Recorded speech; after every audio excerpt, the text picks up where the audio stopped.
안녕하세요. 동물의 세계입니다. 높은 공격성을 가진 수중생물로 알려진 상어, 그 존재만으로도 위협적인 상어가 물속이 아닌 육지를 기어다니며 여러분들에게 다가온다면 어떨 것 같나요? 여기 해안선을 따라 수심이 얕은 물의 암초에 주로 서식하면서 썰물이 되면 암초 위를 기어다니며 사냥하는 상어가 있다고 합니다. 그 상어는 바로 에폴렛 상어인데요. 물이 없는 육지에서도 살 수 있는 상어로 알려진 에폴렛 상어는 산소가 없는 상태에서 사람보다 60배나 더 긴 시간을 버틸 수 있을 정도로 특이한 신체를 가졌습니다. 에폴렛 상어는 다른 상어들과 마찬가지로 암초 주변에서 사냥하지만 1m가 채 되지 않는 몸집을 가지고 있어 썰물이 오면 빠르게 암초를 벗어나야 하는 다른 상어들과는 달리 물이 빠지든 말든 신경 쓰지 않는데요. 썰물이 빠지고 나면 에폴렛 상어는 심장을 느리게 뛰게 만들고 뇌의 일부를 멈추게 만들어 일종의 절전 모드로 전환합니다. 그리고 가슴에 붙어있는 지느러미를 이용해 암초 위를 기어다니며 사냥에 나서죠. 주요 서식지가 얕은 수심인데다 암초 주변에서 서식하고 있다 보니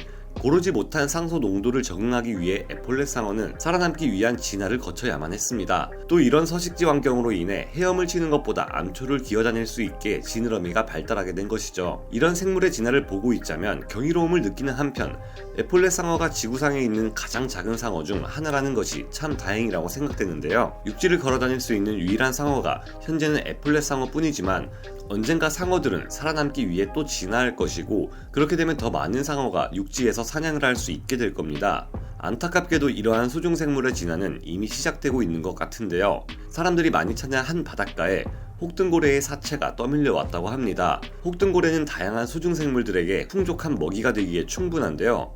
아니나 다를까 혹등고래 사체의 냄새를 맡은 상어들이 바닷가로 몰려들기 시작합니다. 그 주인공은 바로 뱀상어였는데요. 머리가 몸통에 비해 커서 위에서 보면 꼭 뱀과 같다고 해 뱀상어라고 불리기도 하지만 영어권에서는 이들의 몸에 난 무늬가 호랑이 무늬와 같다고 하여 타이거 샤크라고 부르기도 합니다. 이들은 평균 몸길이 4m에 무게는 200kg에서 700kg이나 나가며 많게는 5m에서 1톤까지 자라나는 거대한 상어인데요. 연안에 자주 출몰하는 것으로 알려진 뱀상어가 이젠 수심이 거의 없다고 할 수 있는 해안가까지 올라와 혹등고래의 사체를 뜯어먹고 있는 것이었습니다. 뱀상어는 식탐이 매우 강한 것으로 유명한데요. 얼마나 식탐이 강하면 뱀상어의 위장에서는 맥주캔, 타이어, 신발, 드럼통과도 같은 해양 쓰레기들도 발견된다고 합니다. 귀상어, 청세리상어와 같은 커다란 상어도 먹잇감 취급하는 뱀상어이기에 이들의 식탐이라면 충분히 혹등고래를 먹어치우러 올 수 있을 것이라 생각했지만 수심이 거의 없다고 할 수 있는 바닷가까지 올라온다는 것은 놀랄만한 일이었는데요. 자칫했다간 자신마저 육지에 고립될 수 있는 상황이기에 바닷가로 올라와서까지 혹등고래를 먹는 것은 스스로 매우 위험한 일입니다. 결국 뱀상어는 얼마 못 가 식사를 멈추고 파도를 이용해 다시 바다로 돌아가고 말았는데요. 뱀상어가 식탐을 이기지 못해 육지로 달려든 수중생물이라면 이런 위험을 무릅쓰고도 꾸준히 육지로 달려드는 수중생물 또한 존재했습니다. 바로 범고래입니다. 높은 지능과 신체 능력을 가지고 있는 범고래가 무턱대고 육지를 향해 달려드는 것은 아닙니다. 이미 철저한 계산과 연습을 거치고 난 뒤에야 이를 실행하죠. 바닷가에서 한적하게 수영을 즐기고 있던 바다사자를 목격한 범고래. 바다사자는 범고래에게 있어 높은 칼로리를 안겨주는 풍족한 먹거리입니다. 하지만 이런 최고의 먹거리를 얻기 위해서는 그만큼 목숨을 걸어야 하는데요. 바다사자가 물 안으로 들어와주면 가장 좋겠지만 바다사자들은 바닷가에서만 머물고 있었기에 범고래는 직접 먹이를 찾아 바닷가로 올라가기로 마음먹습니다. 범고래가 시도할 해변 돌진은 가장 위험한 전략 중 하나인데요. 행여나 타이밍을 잘 못 맞추거나 힘 조절에 실패해 해변에 깊숙이 들어가게 된다면 범고래 역시 죽음을 맞이할 수밖에 없습니다. 그렇기에 범고래는 완벽한 해변 돌진을 사용하기 위해 반복적인 연습을 거친 후에야 실전에 사용합니다. 바다사자를 향해 돌진한 범고래는 마침내 바다사자를 입에 물고 이리저리 흔들어 숨통을 끊어놓은 뒤 자신을 다시 바다로 데려다줄 다음 파도를 기다리는데요. 이렇듯 높은 지능을 가진 범고래이기에 가능할 것만 같은 이 기술, 대중 매체에 비치는 상어의 모습이 힘이 세고 무식한 캐릭터로 자주 등장하기 때문에 상어가 이런 기술을 사용하리라곤 생각도 못했지만 전문가들은 상어를 영리한 생물로 평가하며 일부 상어들은 이러한 기술을 실제로 사용하고 있고 상어들도 점차 육지에서의 사냥을 할 수 있게끔 진화하고 있다고 말했습니다. 이를 뒷받침하는 모습들은 꽤 많이 발견되고 있는데요. 얕은 해안에 자주 출몰해 사람들의 다리나 발을 먹잇감으로 착각해 종종 무는 사고를 일으키는 흑기흉상어 역시 먹잇감에 이끌려 육지로 달려드는 모습이 보여지기도 했습니다. 한번 포착한 먹잇감을 놓치려 하지 않는 맹렬한 습성 때문에 종종 낚시하기 위해 던진 미끼를 쫓아 달려들기도 한다는 것인데요. 여기서 중요한 것은 먹잇감을 쫓아 육지까지 달려드는 무모한 모습을 보였다는 것입니다. 결국 물가를 벗어나 먹이를 얻은 흑기흉 상어가 몸을 이리저리 튕기며 다시 바닷속으로 돌아가긴 했지만 먹잇감을 얻기 위해 육지로 달려들었다는 것이 오로지 자신의 판단이었기 때문에 이 행동이 더욱 당돌하게 느껴지는 것 같은데요. 수중 생물들이 육지로 자꾸 나오게 되는 이유는 단 한 가지, 먹이를 얻기 위함 뿐입니다.